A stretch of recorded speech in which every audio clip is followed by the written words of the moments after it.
Gajah diburu orang karena gadingnya. Rusa menjadi indah karena tanduknya. Dan badak dikejar orang karena culaknya.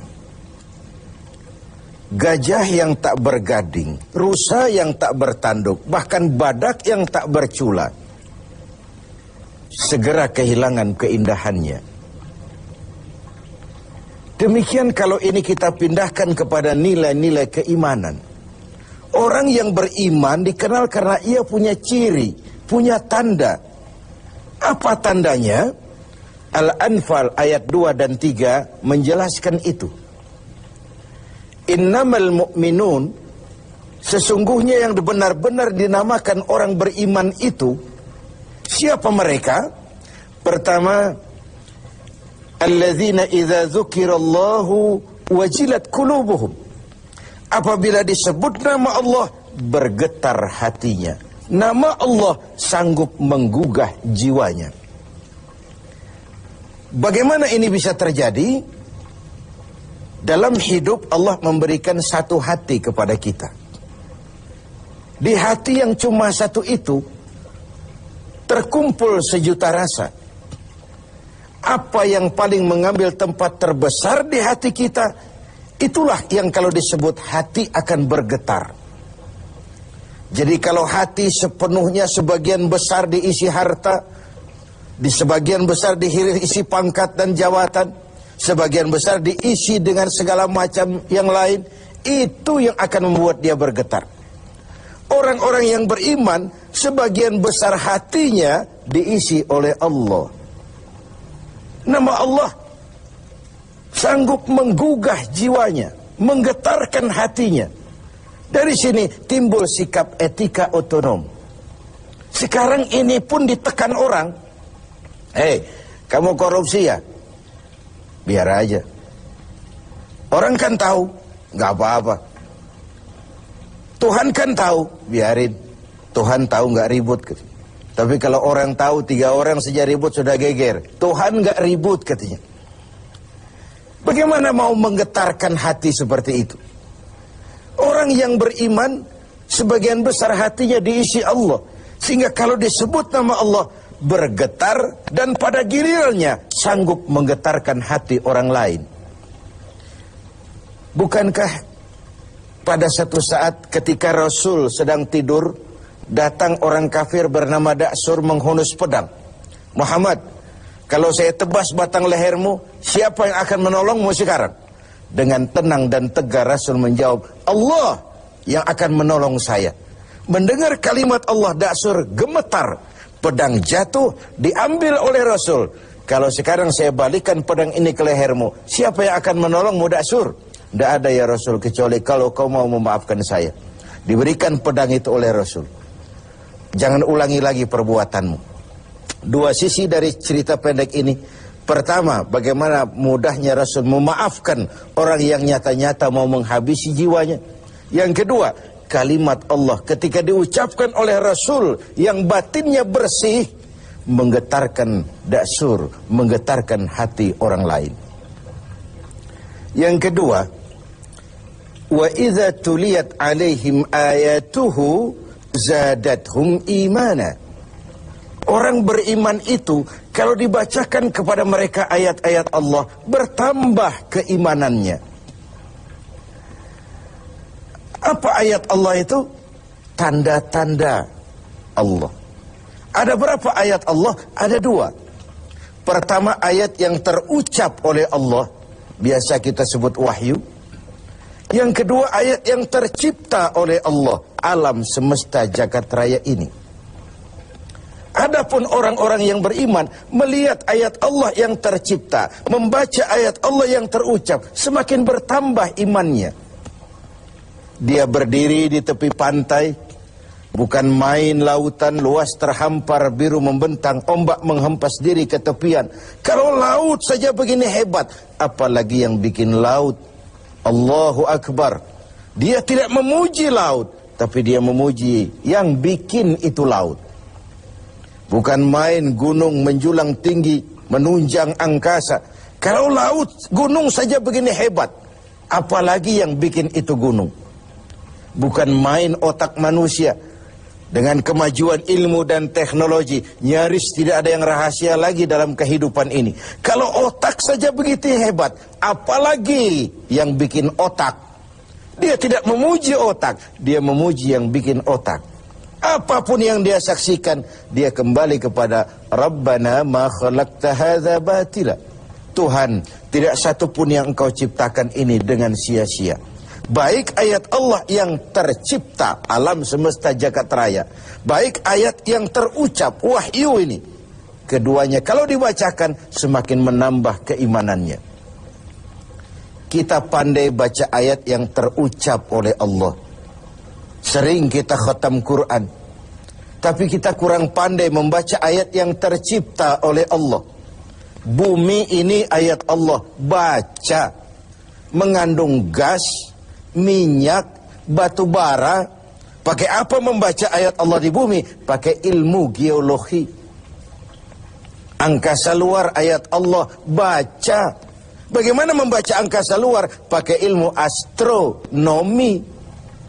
Laut ayat Allah, ada minyak lepas pantai, ada mutiara, ada kekayaan-kekayaan di dasar laut. Bagaimana membaca ayat Allah di lautan? Pakai ilmu oceanografi. Hasil pengkajian ini, Rabbana ma khalaqta hadza batila. Tuhan, tidak satupun yang kau ciptakan ini sia-sia. Semua ada manfaatnya. Maka orang beriman semakin dibacakan ayat Allah, baik yang tercipta maupun yang terucap, imannya semakin tambah. Kajiannya kepada alam semesta makin mendekatkan dia kepada Allah Subhanahu wa ta'ala. Yang ketiga, wa ala rabbihim yatawakkalun. Orang yang beriman itu hanya berserah diri kepada Allah. Berserah diri artinya menyerahkan hasil usahanya. Bukan belum sudah terserah Tuhan saja, terserah Tuhan. Bukan. Tawakal itu bukan fase pertama, fase terakhir. Bekerja sebagaimana harusnya. Berusaha sebagaimana mestinya. Gunakan tenaga yang paling profesional. Pakai teknologi yang paling canggih. Setelah semua itu terlaksana, baru wa ala rabbihim yatawakkalun. Berdoa, mohon pertolongan Allah, kemudian berserah diri sepenuhnya.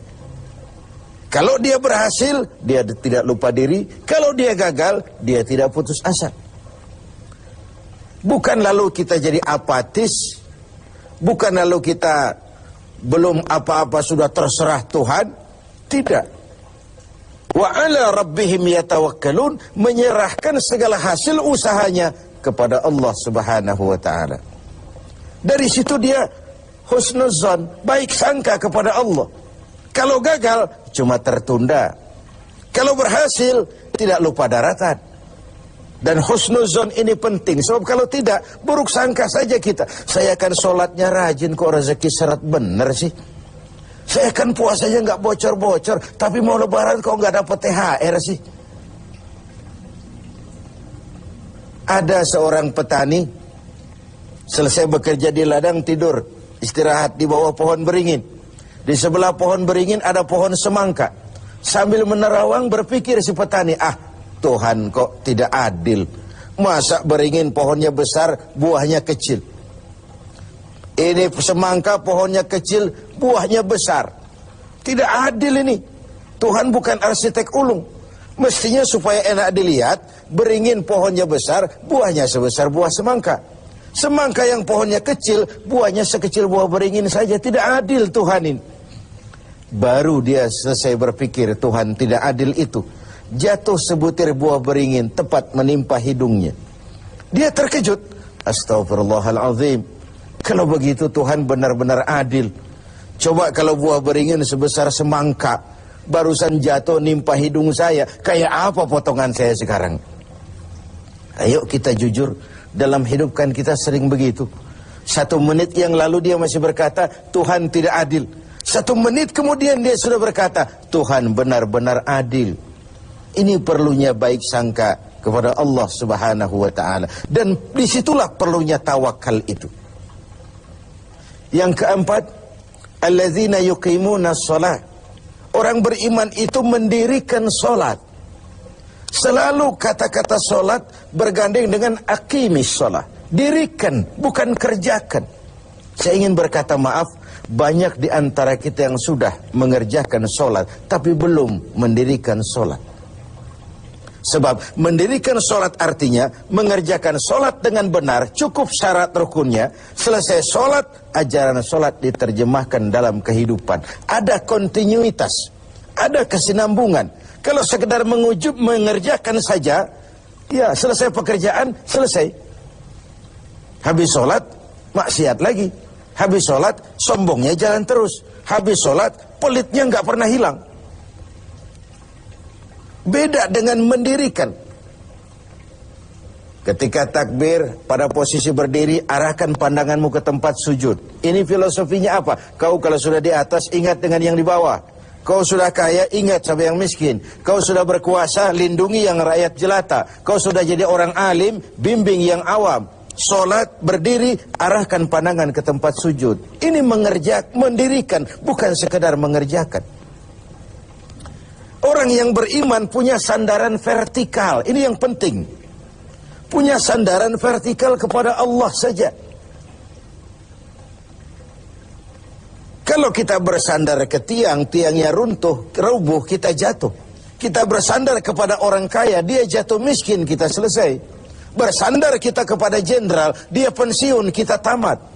Orang yang beriman, alladzina yuqimunas shalah, dia hanya punya sandaran vertikal kepada Allah saja. Kalau hidup sudah mulai kita gantungkan kepada manusia, bersiaplah untuk kecewa. Berharap tentu, bergantung hanya kepada Allah. Yang terakhir, wa mimma razaqnahum yunfikun. Orang yang beriman ini menginfakkan sebagian dari harta yang diberikan Allah di jalan Allah. Dijadikannya harta itu sebagai alat, bukan sebagai tujuan. Diperbudaknya harta, bukan dia menjadi budak harta. Cari uang, tapi sudah dapat, hai uang, karena kau milikku, kau harus jadi budakku. Jangan aku yang jadi budak kau, uang. Cari harta, karena kau milikku, kau harus jadi budakku. Jangan aku yang kau perbudak. Wa mimma razaqnahum yunfikun. Saya ingin menekankan harta kita yang sebenarnya adalah yang sudah kita belanjakan di jalan Allah. Yang kita simpan di bank, kita simpan di rumah, kita simpan di saku, harta kita sementara. Besok dia akan pindah jadi milik orang lain. Tapi yang kita belanjakan di jalan Allah, itulah milik kita yang sebenarnya. Mari kita renungkan berapa banyak harta kita yang akan jadi milik kita sebenarnya, yaitu yang sudah kita belanjakan.